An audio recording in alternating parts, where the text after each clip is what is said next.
buenas, ¿cómo están? Sí, estamos de nuevo aquí en Plató, en Ávila es así de natural.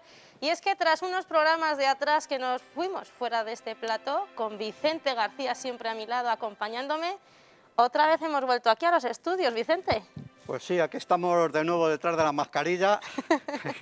Espero que la gente nos conozca, porque si recuerdas ya hace casi un año empezamos con la mascarilla Y no la hemos y quitado. seguimos con ella todavía. Pensábamos, de hecho, que para este programa a lo mejor nos lo podíamos quitar, pero no, la cosa está muy mal, Vicente. Sí, es verdad, incluso para todo el mundo y para nuestros programas también, porque claro, tenemos que tomar nuestras precauciones, la ruta no podemos hacerlas como quisiéramos, incluso hemos anulado muchas por seguridad, por nuestra propia seguridad y la de los que van con nosotros. Bueno, para empezar este año, porque todavía este año no nos habíamos visto casi, por así decirlo, Vicente, hemos pensado en los espectadores de que no podíamos faltar a la cita y entonces, como no está todavía trabajando Vicente en alguna ruta que tiene ahí pendiente, lo que hemos hecho, ¿qué es lo que vamos a hacer, Vicente, hoy? Sí, pues vamos a recordar un poquito lo que hemos visto el año pasado, es decir, vamos a hacer un pequeño remix de las rutas, los documentales y los reportajes que hicimos aquí por Ávila y por la provincia, incluso en la capital. Entonces vamos a hacer un pequeño resumen para que la gente recuerde lo que vimos y se haga una pequeña idea de las grandezas que tenemos en Ávila y en toda la provincia. Estamos en los Toros de Guisando, un lugar probablemente muy conocido por los abulenses, pero que va a ser el inicio de una ruta que nos lleva a otro sitio más desconocido y además muy interesante. Vamos a subir a un monasterio que hay en el cerro, que nos reserva unas cosas muy curiosas y la verdad es que nos atrae mucho. Llevábamos mucho tiempo con ganas de venir aquí. Hoy el inicio de la ruta es aquí en Los Toros, pero el final va a ser espectacular. Bueno, estamos con Julián, que es el gestor tanto de los toros de Guisando como del monasterio que vamos a visitar. Entonces, va a ser nuestro guía y ya de paso, pues como le tenemos aquí, vamos a aprovechar para que nos explique cómo se descubrieron estos toros y quién los descubrió.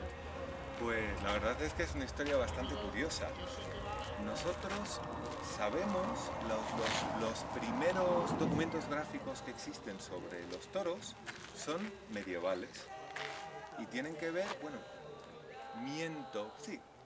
son medievales porque tienen que ver con la venta juradera que había al lado de los toros, cuyas ruinas están detrás nuestro, y un albalá que hace Alfonso X el Sabio autorizando la constitución de la propia venta en la Cañada Real Leonesa Oriental y habla de la venta de los toros de Guisando. A un par de leguas de los Toros de Guisando, donde se levanta el monasterio Jerónimo, que se conoce como el monasterio de Guisando. Formaba parte en origen de la misma finca donde se hallan los toros de Guisando. La propiedad que tiene ahora, los propietarios son los herederos de la marquesa de Castañiza, que llega a adquirirlo a mediados del siglo XIX, procedente de los bienes de la desamortización. Es un paraje impresionante. La marquesa lo convierte en un jardín romántico utilizando columnas, capiteles, portadas y todos los elementos arquitectónicos del antiguo convento jerónimo que se quema con la ocupación francesa en 1808. Antes había sufrido otro incendio en el siglo XVI, con lo cual los claustros y lo que es la propia iglesia deja toda la riqueza arquitectónica que tenían en muy mal estado. Lo que hace la marquesa es incorporarlo al jardín romántico y es lo que hemos podido apreciar en este entorno, en este paisaje tan maravilloso, declarado bien de interés cultural por la riqueza paisajística que guarda. En el siglo XIV, a mediados del siglo XIV, 4 eremitas italianos de la zona de la Toscana, ¿vale?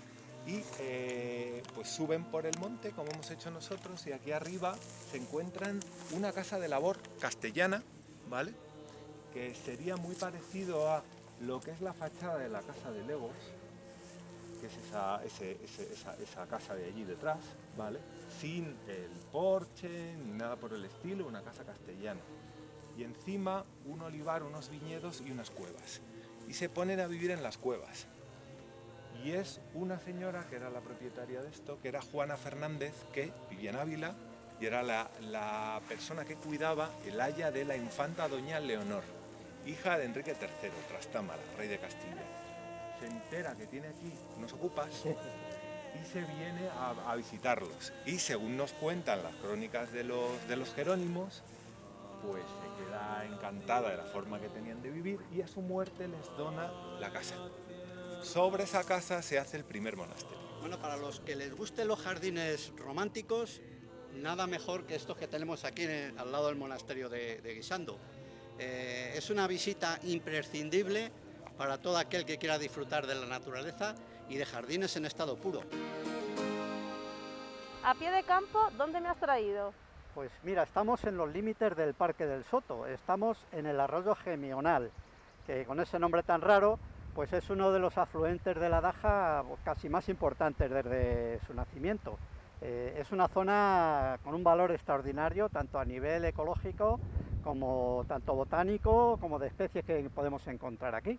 Este arroyo que luego le vamos a mostrar, este pequeño arroyo que está detrás de nosotros, como dices, hasta aquí puede venir la gente andando, ¿no?, por todo el camino del Soto. Sí, es un camino muy interesante, es decir, desde el Soto se puede venir andando prácticamente. Estamos ya aquí muy cerquita del Fresno y bueno, se puede disfrutar del paisaje y sobre todo de los fresnos que se han recuperado después de la sequía de estos últimos años. Pues se ha notado, si la gente viene por aquí, verán cómo se ha recuperado toda la naturaleza en estos 2 meses que la hemos dejado un poquito en paz y encima de dejarla en paz, pues ha llovido muchísimo, que es lo que necesitaba. Esas lluvias son patentes en toda la naturaleza, de ahora en Ávila capital, en provincia. Aquí, como dices, estamos muy cerca del fresno y el fresno precisamente es uno de los árboles que por aquí es protagonista. Pues sí, es un topónimo que seguramente toda la zona del Fresno estuviera antiguamente repleta de este tipo de árboles. De hecho, hace unas décadas se cortaron bastantes en unas praderas que hay aquí, pues estaban llenas de fresnos y bueno, se debieron de vender para madera. Antes no tenían la misma protección que ahora. Pero sí, el fresno, la fresneda, hay muchos sitios que tienen topónimos por estos árboles que además son muy especiales y requieren unas características de humedad también muy peculiares. ¿Cuáles son esas características, Vicente? Cuando vemos un fresno, ¿por qué se caracteriza este árbol? Sí, pues mira, es un árbol que si no se le desmocha en exceso, como podemos ver que hay algunos fresnos que les cortan las ramas excesivamente e incluso llegan a secarse. De hecho, en el Soto, al final del Soto, pues una vez cortaron muchísimos fresnos, los dejaron rapados y se sacaron la mitad. Pues el fresno normalmente crece en altitud, como podemos contemplar con estos que tenemos aquí, y requiere mucha humedad en el suelo, ciertos encharcamientos en diferentes periodos del año. No aguanta mucho que esté totalmente colapsado de agua, pero sí necesita inundaciones periódicas. Aquí vemos, como decimos, que es zona de fresno, la fresneda, pero hay mucha vegetación. ¿Qué otro tipo de especies naturales hay?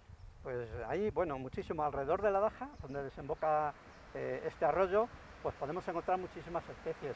Podemos encontrar garzas, podemos encontrar garcetas, que son un poquito más pequeñas que las garzas. Podemos encontrar bastantes anátidas, por ejemplo, el ana de real. Podemos encontrar cigüeñuelas, podremos encontrar muchísimas especies. Y luego pajaritos pequeños, insectívoros, pues muchísimos también. Aquí mismo pues hay mosquiteros, alguna curruca, carboneros.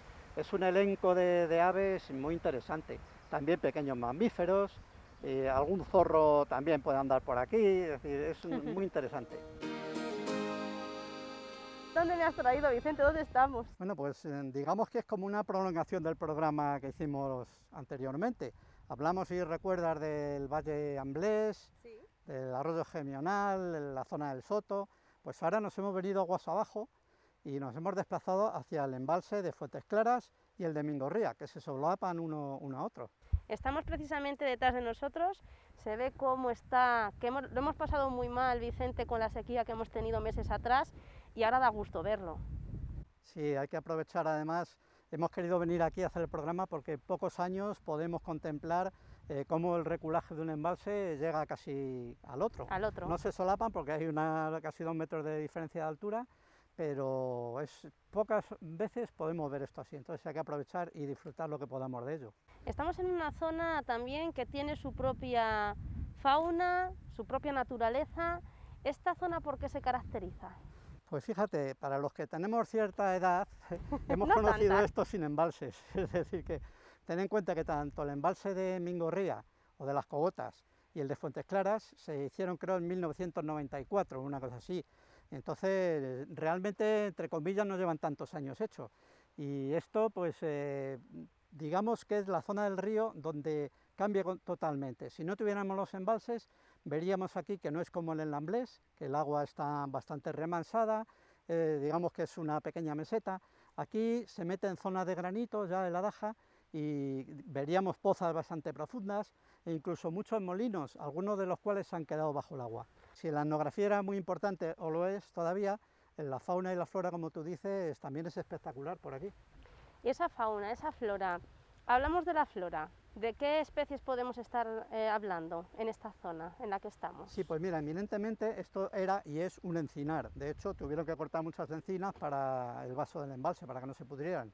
Y bueno, es una zona protegida, es decir, los encinares de la cuenca de la Daja y la Sierra de Ávila es una zona protegida, está dentro de la zona de especial protección y podemos ver incluso al águila real e incluso al águila imperial, es decir, que es una zona muy rica en fauna y en flora. Si los encinares es lo principal que hay de flora, en fauna es interesantísimo porque alrededor del encinar se mueven muchísimas especies.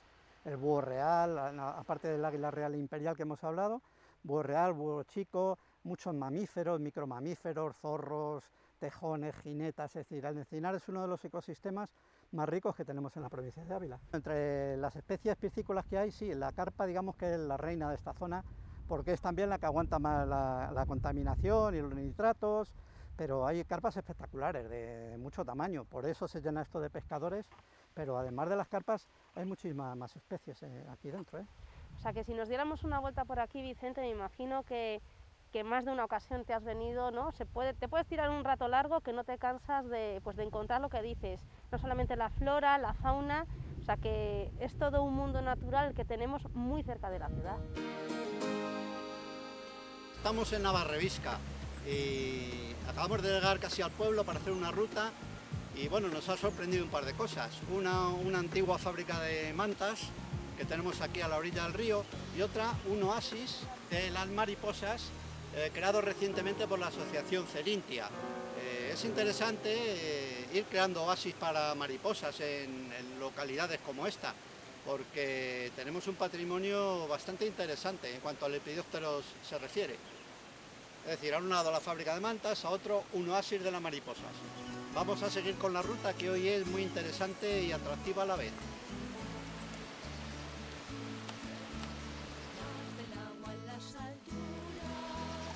Bueno, los oasis estos consisten en pequeñas zonas acotadas con plantas nutricias para las mariposas.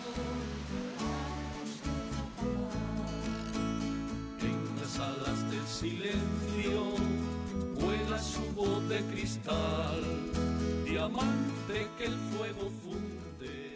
La asociación Cerintia, junto al ayuntamiento y los voluntarios del colectivo Los Altruistas, nos muestran en imágenes algunos instantes de su preparación. Aquí podremos contemplar desde principios de la primavera numerosas especies de estos seres tan llamativos y a la vez tan delicados. La garganta, procedente de Pedro Bernardo, es muy dinámica. A veces nos ofrece transparencias sosegadas y otras impetuosos tramos de rápidas aguas.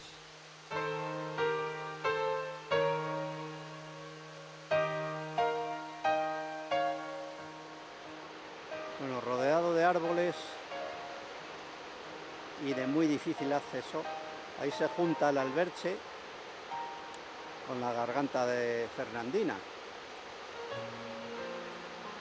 El alberche, casi inaccesible en este tramo, se esconde entre bloques de granito, robles y algunos alisos que se aferran a la poca tierra existente en sus orillas, protegiendo el cauce de curiosos e inoportunos visitantes. Desde el mirador del campanario podremos contemplar la grandeza de este lugar.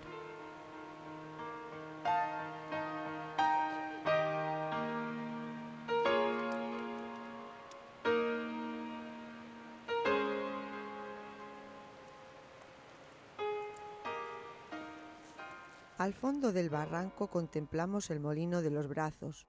Nos cuenta Felipa, una vecina de Navalosa, que fue muy utilizado hasta hace unos 60 años para moler trigo y centeno por gentes de su pueblo, que bajaban en burros con costales, y de Navarrevisca, que cruzaban poniendo troncos sobre el río a modo de puente.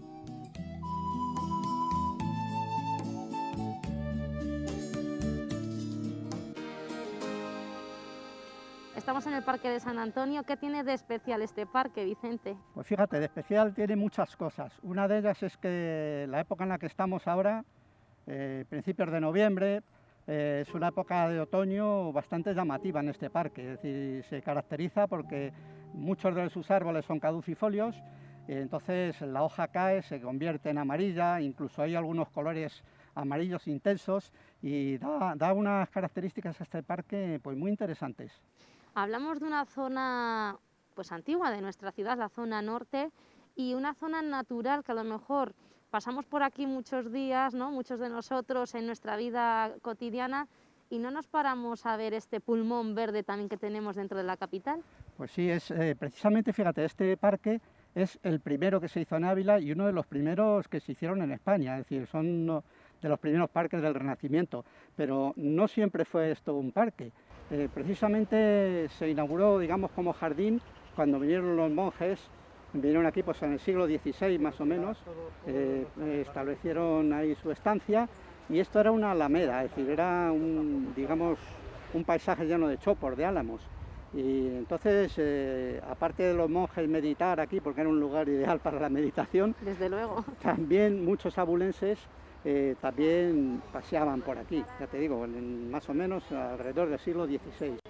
Posteriormente, unos años después, pusieron la fuente esa que es la Sierpe, que la conocéis, luego sí, vamos a ir a verla, nos acercamos, porque es curiosísima esa fuente, es un dragón que hoy llama mucho la atención, pero fijaos, en las crónicas pone que cuando se hizo estaba pintado con colores al óleo muy llamativos y entonces la gente incluso casi se asustaba, es decir, ver el dragón con sus colores llamativos y echando agua por la boca y por los ojos, pues llamaba la atención a los abulenses. Este parque o este jardín posteriormente se acondicionó. Después de una pequeña introducción que hemos hecho de este jardín de San Antonio, nos hemos venido hasta un punto estratégico del parque y estamos al lado de un pequeño árbol, ¿no es así, Vicente? Sí, es un arbolito de los más pequeños que hay en el mundo. De nuestra altura. Exactamente. Se trata de una secuoya gigante, es decir, como su nombre indica, es pequeñita. Y bueno, la verdad es que solo quedan restos de ella porque estaba algo deteriorada y hubo que cortarla bastante el tronco para evitar problemas que se cayera encima de alguien. Pero bueno, la secuoya se puede considerar como uno de los árboles vivos más antiguos que hay en el mundo. Por ejemplo, en Estados Unidos hay un parque de secuoyas en Yellowstone que incluso pasan camiones por el tronco, por sus troncos, para que os hagáis una idea del tamaño que llega a originar, que llega a tener esta secuoya. Y bueno, y al lado, como os digo, casi es un parque botánico, un jardín botánico aquí ahora mismo San Antonio. Entonces, al lado de la secuoya tenemos también un par de abetos de bastante altura, que bueno, si la gente pasa por aquí y ve los abetos, pues la secuoya cuando estaba en su máximo esplendor superaba bastante la altura de estos abetos, lo cual puede hacer una idea de las dimensiones de las que estamos hablando. Y después de ver la singularidad de algunos árboles de gran altura, gigantes, como antes nos explicaba Vicente, ahora nos hemos venido a otro tipo de árbol, Vicente, que llama la atención por sí solo. Pues sí, es uno de los más llamativos. Si antes era uno de los más grandes o unos de los más grandes, este es uno de los más llamativos. Es una acacia de las muchas que hay aquí, porque aquí podemos encontrar falsas acacias, rubinias, acacia tres espinas y acacias del Japón, o la acacia japónica, que es esta que vemos aquí, que como veis destaca por su tonalidad amarilla. Ahora mismo no está dando el sol, pero cuando el sol incide sobre las hojas, ahora en otoño, es espectacular. Parece que tiene vida propia y de hecho la tiene. Vemos que han caído muchas de las hojas, pero la copa en sí misma, ¿no? Es espectacular, es que es enorme. Sí, es uno de los árboles más llamativos que se pueden poner en un jardín y bueno, aquí como ves destaca desde lejos porque el color que tiene amarillo intenso es precioso. La verdad es uno de los árboles que más me gustan a mí, sobre todo para hacer fotos de primeros planos y como ves es bonito, bonito. ¿Hay algún tipo de acacia como este que esté en algún otro jardín de nuestra capital o en algún punto que hayas podido tú ver? La verdad es que acacia Japón no lo sé, pero vamos, es probable que sí, porque es un árbol especializado para los jardines. Entonces, y si no hay, deberían plantarlas, porque como ves, el impacto visual es extraordinario. ¿Y el clima de nuestra ciudad, cómo le sienta este tipo de acacia? Bueno, pues fíjate, precisamente este tipo de bosques que hay aquí, o este tipo de jardines grandes, de grandes dimensiones, es capaz de regular el clima de alrededor. Es decir, aquí podemos... un microclima, por así decirlo. Sí, puede variar incluso 4 grados con respecto a la isla exterior. Es decir, aísla de las heladas fuertes, las copas de los árboles, también del calor, como sabes, por sus sombras, e incluso de la contaminación, que aunque en Ávila no hay mucho, pero bueno, tenemos una carretera por encima y otra por debajo, que los árboles tienden a mitigar tanto el ruido como la contaminación. Entonces, yo siempre reivindico más zonas verdes para Ávila, pero zonas verdes de este tipo, no jardines que no tienen apenas nada.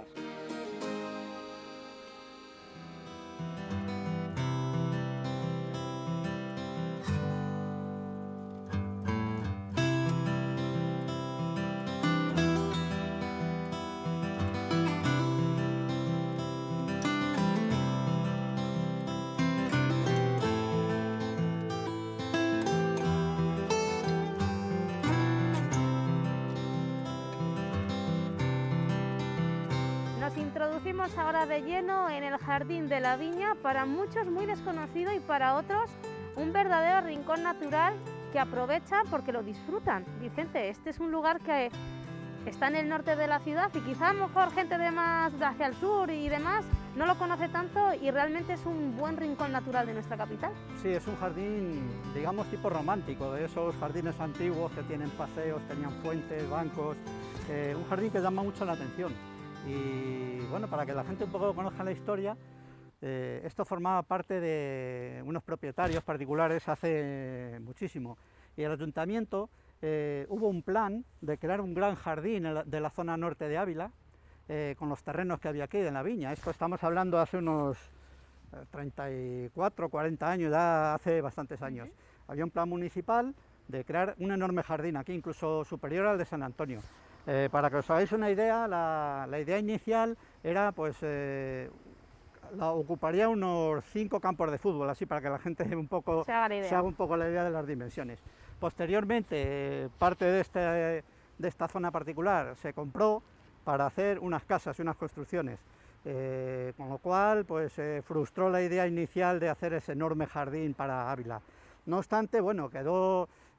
yo creo que hubo algún convenio con los constructores y de forma que tuvieron que ceder o tuvieron que dejar gran parte de este jardín para los abulenses. Pero bueno, las dimensiones, digamos que quedaron de los 5 campos de fútbol esos iniciales que iba a haber, pues quedaron a 1,5, más o menos. Un poco reducido. Entonces, bueno, una pena perder Ávila esa oportunidad de tener un enorme jardín a esta zona, pero bueno, para que la gente se haga una idea de cómo debía ser esto y la belleza que debía de tener, nos queda un buen resto y vamos a ir viendo poco a poco algunas de las especies más características que hay aquí. Este palomar que está a mi espalda, Vicente, un punto, por así decirlo, céntrico del jardín, aunque no es solamente el palomar, sino todas las especies naturales que hay alrededor. Sí, sí, es interesantísimo esta zona.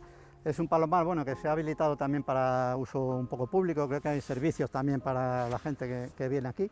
Y bueno, y sobre todo lo interesante de esto es que vemos aquí detrás, a nuestra espalda, a nuestra derecha, unos cipreses de Lawson, que son, como veis, muy parecidos a la hoja a la tuya, pero mucho más altos. Son unos cipreses que no son de aquí, pero tienen una belleza interesantísima, además una altura bastante considerable. Y luego vemos un árbol totalmente verde, Vicente. Totalmente verde, un árbol ahí enfrente, que es un laurocerezo, que es un árbol de hoja perenne también, y es de una familia muy parecida al loro, que es una especie que podemos encontrar en Gredos y que es muy escasa. Hay varios paseos, uno de ellos es un paseo digamos que es único en los jardines de Ávila, que es un paseo de lilos, es decir, un paseo por el cual podemos andar tranquilamente, sobre todo primavera-verano, rodeados de hojas, con una humedad bastante atractiva y bancos de piedra. Es un paseo, lo que tú dices, romántico, sí, y muy curioso. Y luego tenemos otro paseo al otro lado, que es un paseo entre parras, también con bancos, en este caso son metálicos, pero también muy atractivo. Lo mismo ocurre en verano y en primavera, pues estamos rodeados de humedad y de sombra. Entonces le confiere unas características muy atractivas para dar un paseo por ahí. Y sentarte un ratito a la y sombra, sentarte ¿verdad? un ratito En verano, a la sombra, fíjate. a leer un libro o a escuchar música. Pero vamos, yo aconsejaría más a leer un libro. Exacto. Y escuchar a los pájaros, que por aquí también hay que bastantes. se escuchan. Sí, hay bastantes pajarillos. Ya han podido ver ese buen resumen que les hemos preparado de todas esas rutas que Vicente y una servidora, también fuera de plató con Vicente, hemos hecho durante este año pasado 2020. Ya estamos en el 2021, Vicente, pero 2020, dentro de la pandemia, dentro de toda la situación que hemos vivido y estamos viviendo, también ha dado de sí en cuanto a rutas naturales. Sí, bueno, ha dado de sí, por lo menos también nos hemos desplazado a algunos jardines de Ávila que todos los abulenses los conocen, pero a lo mejor en detalle como los hemos estado viendo, pues no, y probablemente hayan aprendido de algunos árboles que ignoraban o de algunas características de los jardines de la ciudad. Yo creo que si la pandemia nos lo permite, pues seguiremos en este año recuperando algunas de esas rutas y visitando algunos jardines que no habíamos visitado. Cierto es, Vicente, que hemos estado en el Jardín de San Antonio, en el Jardín de la Viña, en la parte del Soto que a lo mejor la gente menos conoce y también en Fuentes Claras, si no recuerdo mal. A mí personalmente el programa del Jardín de la Viña me gustó muchísimo porque no lo conocía apenas. A lo mejor el resto de jardines y espacios naturales sí, pero el Jardín de la Viña, la verdad, que como nos dijiste, es un rincón de Ávila que a lo mejor la gente no se para tanto a mirar, ¿no? Sí, es un rincón muy desconocido porque además no es que sea un jardín muy grande, es un jardín muy pequeñito, bueno, muy pequeñito, un jardín mediano, pero que tiene unos rincones muy interesantes porque ese jardín no es muy uniforme, sino que podemos decirlo que está distribuido por zonas, por rincones, y cada uno pues es más atractivo, como pudiste comprobar. Y si vamos en primavera, que yo creo que vamos a intentarlo, cuando estén los árboles y las plantas con flores, pues veremos que el atractivo se multiplica bastante más.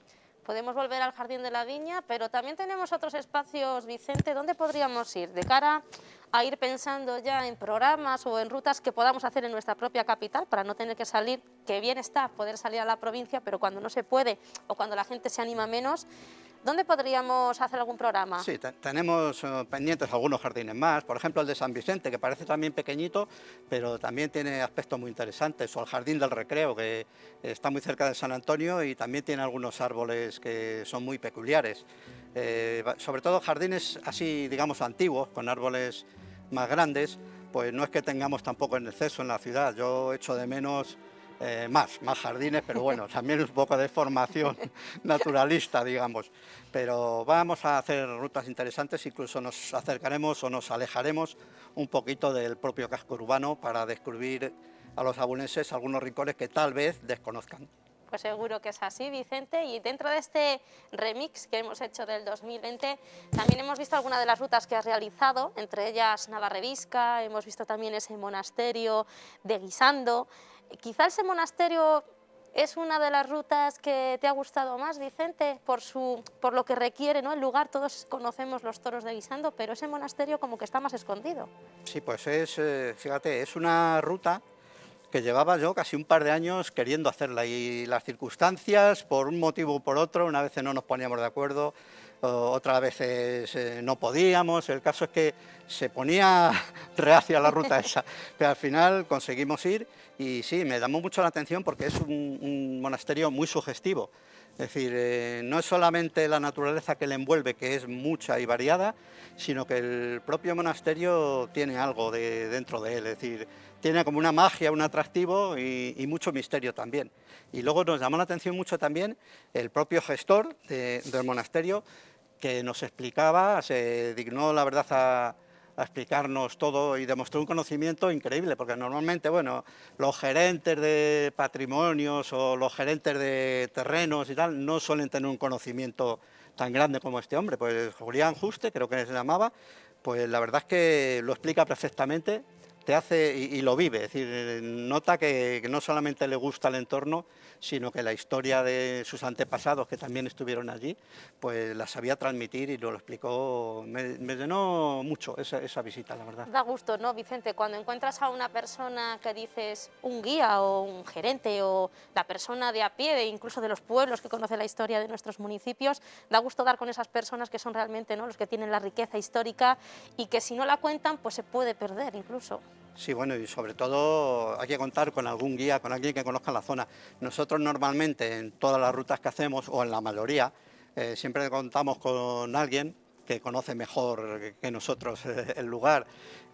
Yo en muchos sitios donde hemos ido, pues si iba por primera vez, pues por supuesto desconocía totalmente la zona y a veces, incluso habiendo ido, pues al acompañarte de un guía o de alguien de la zona que conozca las características, la historia, pues te enriquece muchísimo más y te permite contemplar la zona, contemplar los lugares de otra forma. De otra manera, ¿verdad?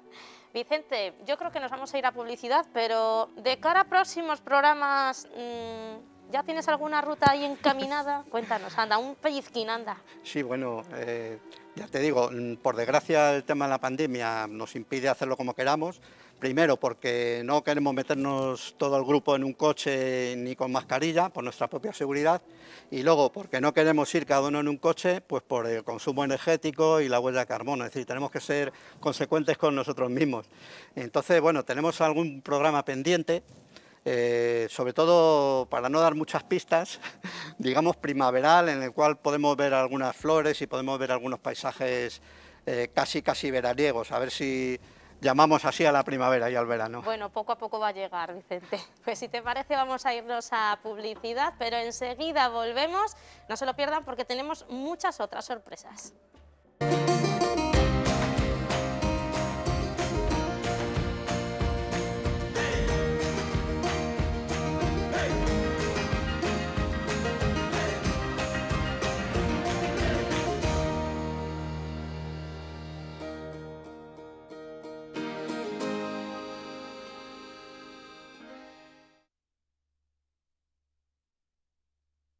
Ya estamos aquí de vuelta en Ávila es así de natural y quiero que se fijen ustedes en nuestra mesa que tenemos aquí preparada porque van a ver aquí unas cuantas piezas que yo no sé, Vicente, si los espectadores van a saber lo que es y no sé si nos vas a poder decir qué hay que hacer con todo esto. Sí, bueno, pues primero vamos a poner un poquito de intriga en el asunto, es decir, ¿qué puede ser todo esto? Tenemos un martillo, tenemos maderas sueltas, cañas huecas. Esto a lo mejor puede dar una pequeña pista a los que anden más metidos en temas de naturaleza. Tenemos una rejilla, unas piñas y más cañas. Y tenemos incluso clavos, chinchetas y cola de carpintero. Y la gente dirá, y bueno, ¿y qué es esto? ¿Alguien lo habrá adivinado? Yo creo que en alguna ruta la hemos podido ver. ¿O en alguna escapada no está fuera de plató? Hemos podido ver algo relacionado con ello. Y bueno, vamos a descubrir para los que tengan tanta más intriga. Bueno, se trata de una caseta para insectos, sobre todo para insectos polinizadores. Bueno, como sabes, los polinizadores tienen bastante problema, especialmente las abejas, pues debido a muchos temas, sobre todo los productos químicos masivos que se echan en la agricultura. Y también una enfermedad que se llama la barrosis, que está acabando con las abejas. Incluso, bueno, la gente no se puede hacer idea del drama que significa que desaparezcan las abejas. En muchos cultivos un poco intensivos de Andalucía, pues ya están comprando abejorros para sustituir a las abejas, para que puedan polinizar los cultivos. Entonces es un problema bastante grande. ¿Es un problema, Vicente, de estos últimos años o ya se viene viendo que...? Sí, se viene arrastrándose desde hace años, pero cada vez más. Y entonces, bueno, para que os hagáis una idea, si nos quedamos sin abejas y sin polinizadores, pues no tenemos fruta, no tenemos, incluso algunos cereales también son polinizados por insectos. Entonces es un problema bastante grande. Y todo esto que hemos traído aquí, pues es para hacer esta caseta de insectos, muy interesante, es de la librería Linneo, que como sabéis pertenece a Quercus, y entonces nos explica también todas las abejas y no abejas que pueden defenderse aquí dentro, pueden guardarse. Sí, porque me imagino que de determinado tamaño no entrará, ¿no? Exactamente, para eso es la rejilla esta que tenemos aquí delante, para que no se metan insectos más grandes que los que quepan por aquí. Entonces, bueno, es muy interesante esto porque es, digamos, un kit de montaje para que también lo hagamos con los niños pequeños, pero siempre acompañados, porque recuerdo que tiene chinchetas y tiene clavos, es decir, que no es para que lo hagan ellos solos. Pero bueno, nos vale para introducirles un poquito en el tema de la naturaleza y sobre todo si tenemos un jardín o un huerto nos vamos a beneficiar, porque como hemos dicho, los insectos son polinizadores, entonces van a polinizar las flores y van a hacer que nuestros frutos sean de mayor calidad. Entonces, como era muy complejo montarlo aquí, porque nos lleva mucho tiempo, en otro futuro reportaje, pues vamos a montarlo, vamos a traer un vídeo de cómo se monta y vamos a traer la caseta montada para que los espectadores vean en qué consiste. Pero ya digo, es muy interesante y bueno, yo animo a todo el que tenga un jardín o el que tenga un huerto a que colabore pues, con estos insectos que se van a beneficiar y también nos van a beneficiar a nosotros mismos. Bueno. Una caseta para insectos. Una caseta que, como dice Vicente, nos va a hacer algún vídeo tutorial de cómo se monta.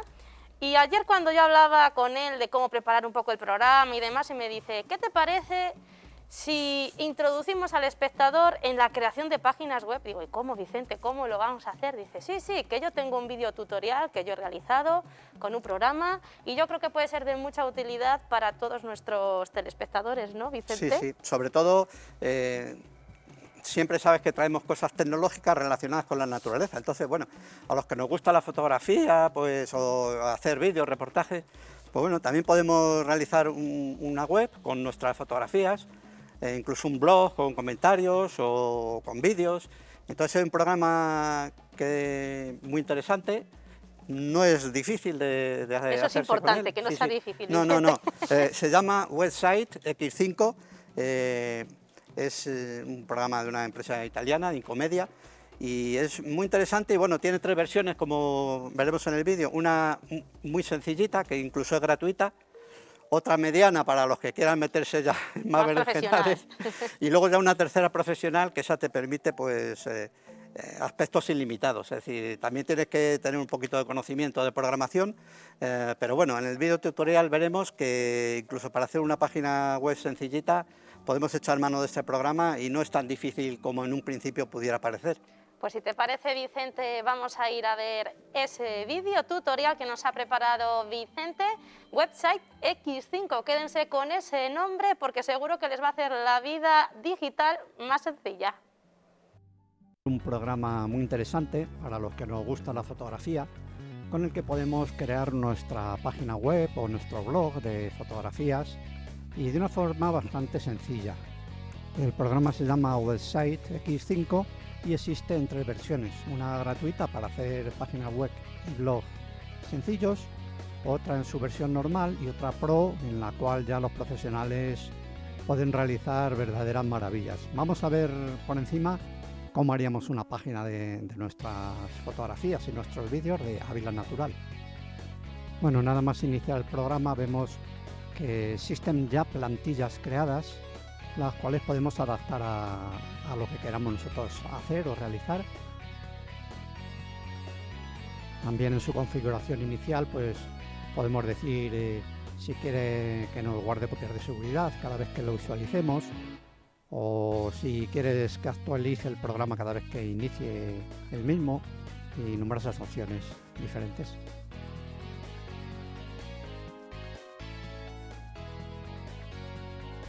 Entre las múltiples plantillas que tiene, pues elegimos una, la que creamos conveniente, y podemos dar una vista previa para ver qué es lo que contiene esa plantilla, a ver si nos interesa o no.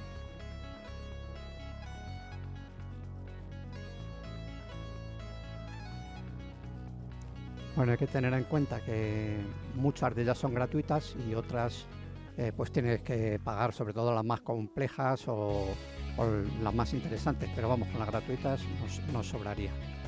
Vamos a abrir una de las que teníamos ya hechas previamente, que es en la que vamos a trabajar.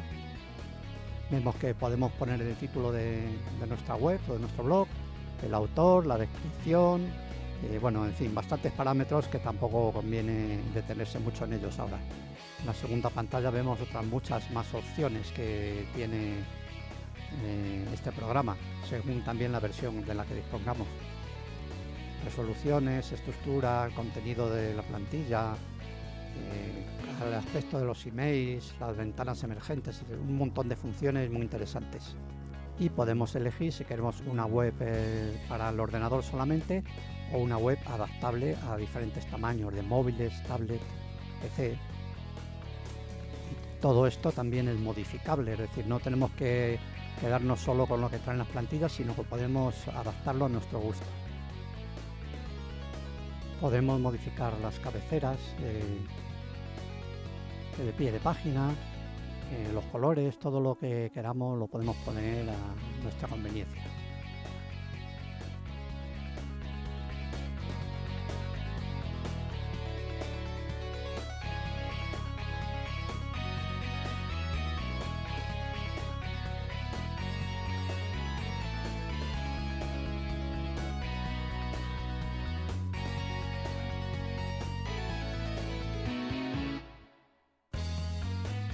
Y una de las cosas más interesantes es que en cualquier momento podemos visualizar cómo nos quedaría nuestra página web o nuestro blog.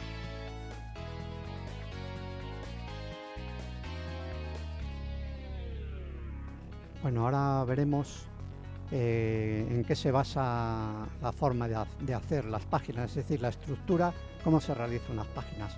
Es por medio de rejillas y objetos que nosotros iremos metiendo en esas rejillas correspondientes. También podremos modificar los títulos de las páginas o de las pestañas, insertar algunas nuevas, borrar las existentes, una buena gama de posibilidades. Aquí vemos un poco la estructura en la que se basa este programa, las rejillas, las filas y las columnas, donde iremos insertando nuestros objetos, nuestra fotografía, nuestros textos, nuestros vídeos. Vamos a ver cómo funciona.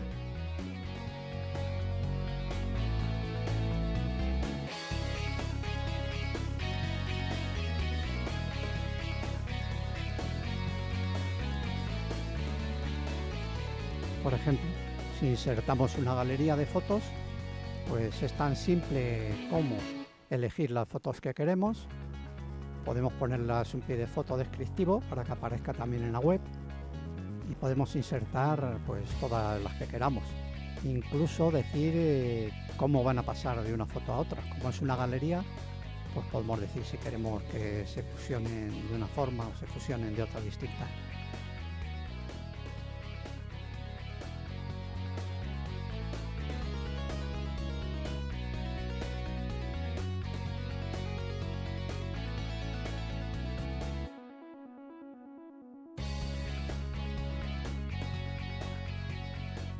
En cualquier momento podemos hacer una vista previa para ver cómo nos va quedando nuestra página. Es decir, realmente así sería como la veríamos publicada.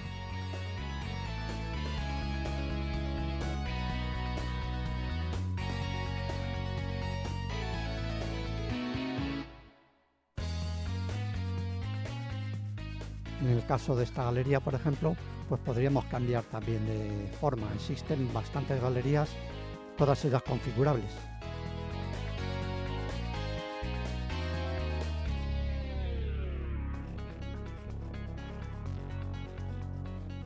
Si hacemos una nueva vista previa, vemos cómo nos ha cambiado la galería. Los iconos de abajo ahora pues son más que los que teníamos antes.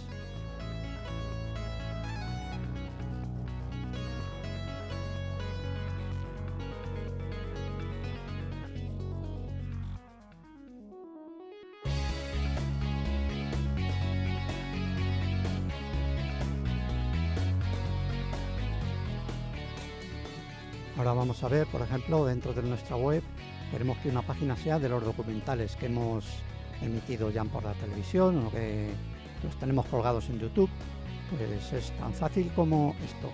En nuestra rejilla ponemos unos objetos de vídeos de YouTube y tan simple como buscar el enlace e insertarle en esa casilla.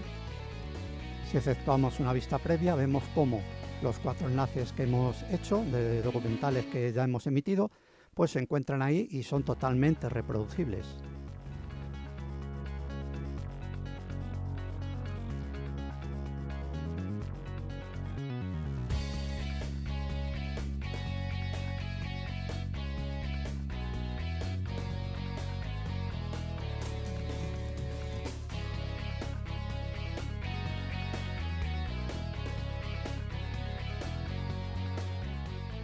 Como hemos configurado la web para que sea adaptativa, es decir, que se adapte automáticamente a móviles, vamos a ver cómo se vería en un móvil.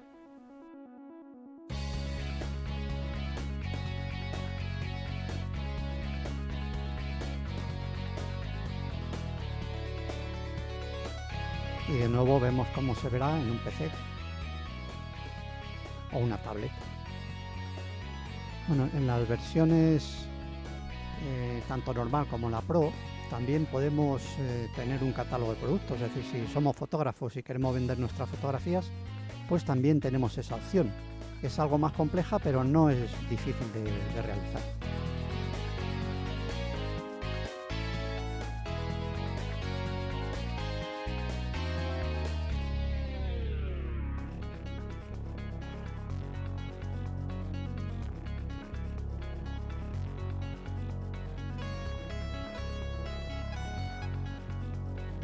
Bien, aquí tenemos un ejemplo de, por ejemplo, si quisiéramos vender algunas de las fotografías.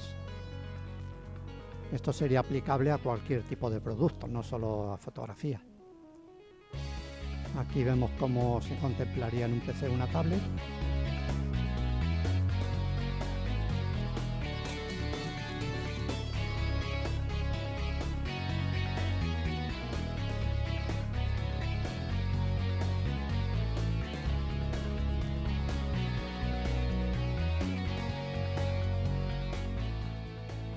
Y también lo ponemos en versión móvil, a ver cómo se vería.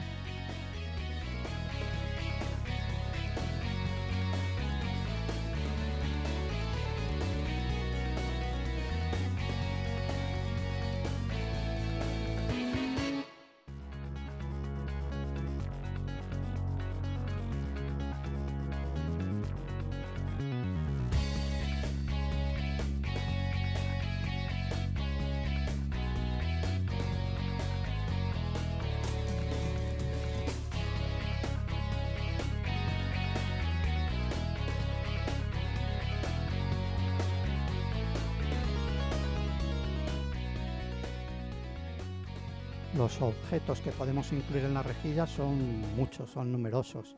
La mayoría de ellos son gratuitos, pero también podemos adquirir algunos más sofisticados que nos den mucho más juego a nuestra página. Pero vamos, es tan simple como cogerlos y arrastrarlos a la rejilla.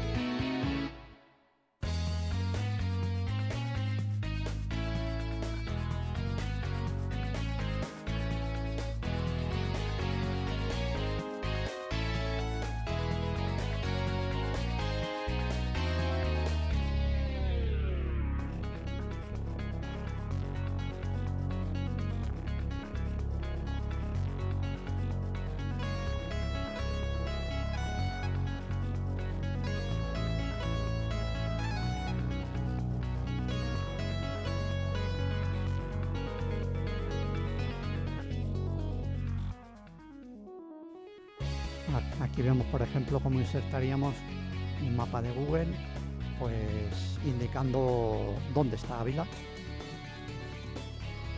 Bueno, existen muchas funciones más, por supuesto, y si somos programadores podremos insertar código también HTML o CSS. Podemos hacerlo todo lo complicado que queramos, aunque su funcionamiento en sí es bastante simple.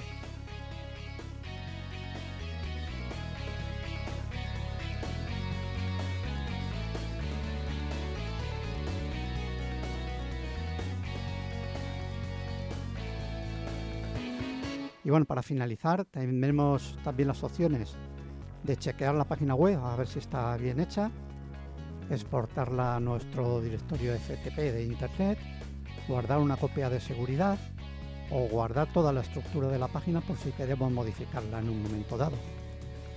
En fin, un programa bastante útil y que nos ha sorprendido por su facilidad de uso, pero también podemos complicarle todo lo que queramos. Tiene una comunidad de usuarios bastante grande que también pueden ayudarte desde el principio a hacer tus páginas con él.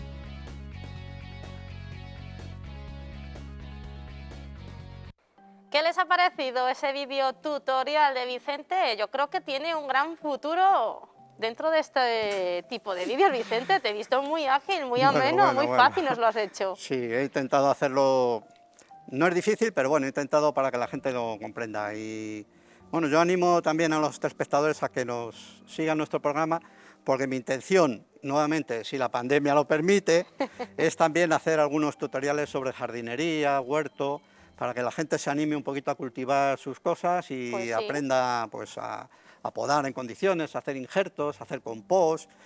Vamos a intentar meter estas pinceladas, meter ¿no? de vez en cuando algún videotutorial de estos para que la gente se anime también a cultivar su propia fruta, sus propias hortalizas.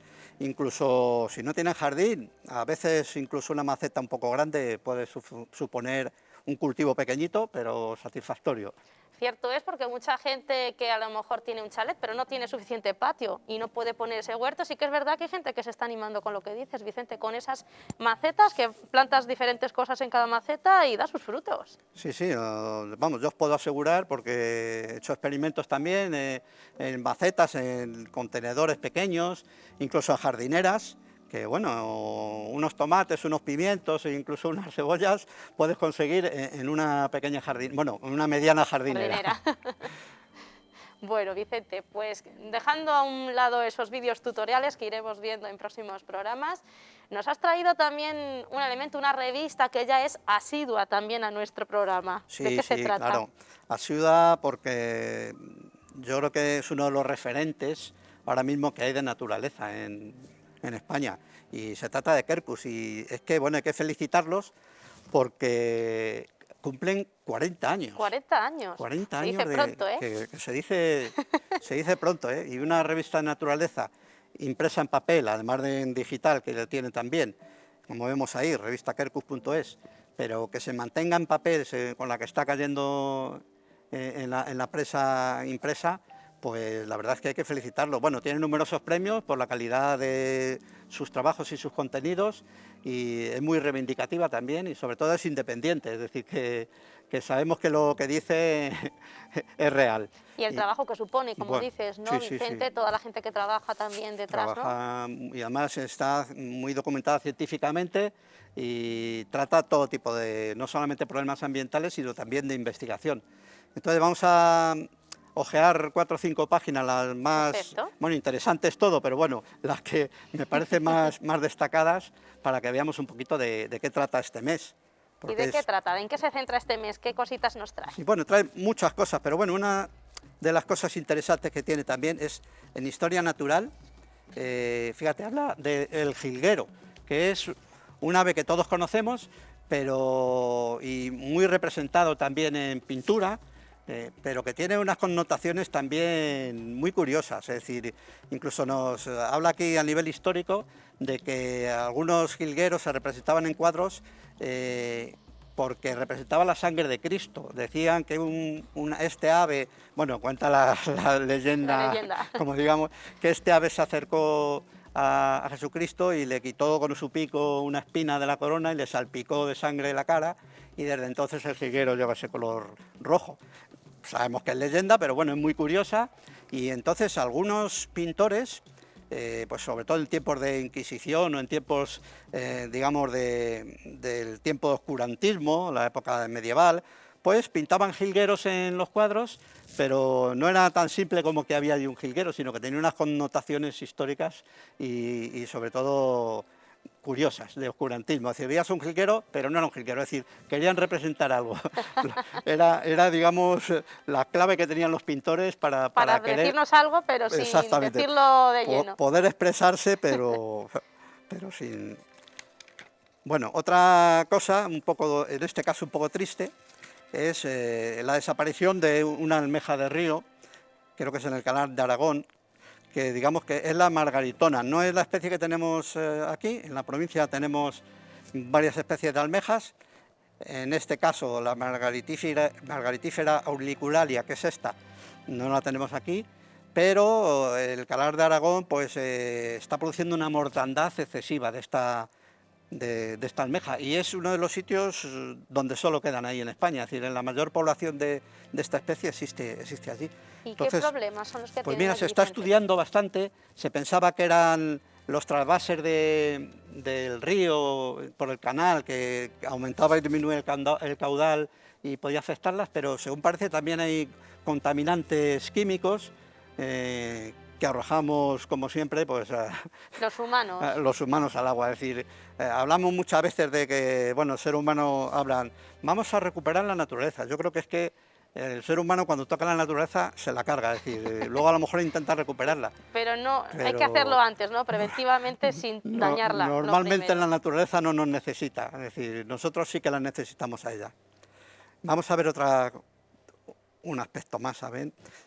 Este es un aspecto también que me preocupa a mí mucho, que es el veneno en España. Es decir, habla de sentencias bastante duras con envenenamientos, y bueno, que tampoco, incluso aquí en la provincia de Ávila tampoco nos libramos. Hemos visto en los medios hace poco cómo caen especies envenenadas. Entonces, bueno, yo quiero hacer un llamamiento contra estos envenenadores, es decir, que muchas veces se echa la culpa a los cazadores, y bueno, no todos los cazadores son iguales, eso está claro. Hay algunos o muchos, la mayoría, que están en contra de estas barbaridades, pero bueno, a cuenta de 2 o 3, pues luego la fama se las llevan todos. Y luego hay que tener en cuenta que el veneno actúa sobre la cadena trófica, es decir, que si tú echas un trozo de veneno, al final puede llegar a ser humano. Entonces, bueno, recordar esto, que hay sentencias duras contra el veneno y que es muy peligroso para todos, no solamente para los animales, para los humanos y para la propia naturaleza. Exactamente. Vamos a ver alguna cosilla. Bueno, sí, una cosa curiosa, que habla aquí de los cárabos, que hay un estudio sobre un parque eólico que ha demostrado que otras especies, y como los cárabos, por ejemplo, también incluidas, que huyen de las zonas de parques eólicos. Es decir, se está haciendo un estudio, parece ser que es por las vibraciones que hacen los molinos, que evitan que muchos de las especies de los que se alimentan huyan también de ahí.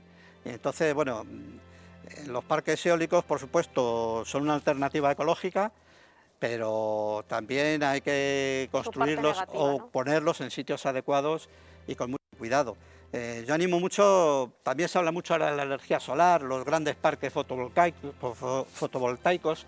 Entonces, bueno, tampoco hay que confundir la energía verde, no todo es energía verde. Es decir, yo para mí lo ideal sería poner en los tejados de las casas, de las comunidades, de los edificios, poner paneles solares para consumo propio, no hacer grandes paneles para que las grandes compañías sigan manejando el tema. Pero bueno, siempre es mejor poner alternativas ecológicas que no destructivas.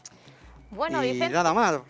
Bueno, vamos a finalizar con venga, uno rapidito, que se nos va el tiempo. Que me ha resultado muy interesante también. Venga. Es el descubrimiento de un nuevo dinosaurio en España. Ya, fíjate, pero ¿y esto? a la gente le gustan mucho los dinosaurios. ¿Sí? Pues se trata de un dinosaurio acuático, que se están haciendo estudios sobre él. El dragón del pantano. El dragón del pantano se llama así, y se ha descubierto aquí en España. Fíjate, entonces, ¿dónde? ¿En qué punto? Yo creo que en Cuenca, no recuerdo ahora el sitio,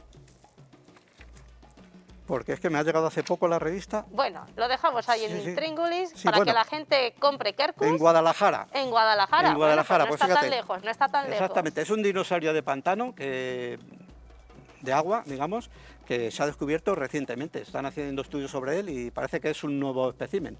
Bueno, pues si quieren saber más, ya lo saben, Quercus, nuestra enciclopedia, nuestra revista de cabecera, y nosotros nos vamos a ir, Vicente, que se nos acaba el tiempo.